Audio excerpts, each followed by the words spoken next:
ሰላም ሰላም እንዴት ናችሁ? ውድ ተማሪዎች እንዴት ነው?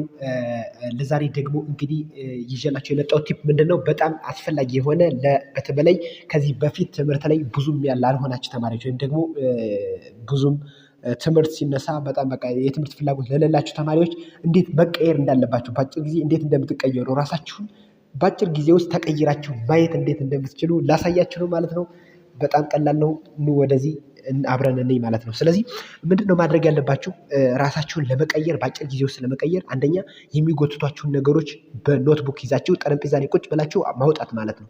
ምንድነው ከጥናቴ የጎተተኝ ያለ ኮንሰንትሬት እንዳላደርግ አቴንሽኔን ምን ሰረቀው የሚለውን በኖት ማውጣት አለባችሁ። ብዙ ጓደኛ ካላችሁ እነዛን ጓደኞች መቀነስ አለባችሁ ማለት ነው። ለእናንተ የሚጠቅሙትን ብቻ ጓደኛ ማድረግ ኢትስ ሶ ክሩሻል በጣም አስፈላጊ ነው ማለት ነው። እና ደግሞ አሪፍ ሰው ሊያግዛችሁ የሚችል ጓደኛችሁ በምትመርጡ ጊዜ ከእናንተ የተሻለ መሆን መቻል አለበት። ቢያንስ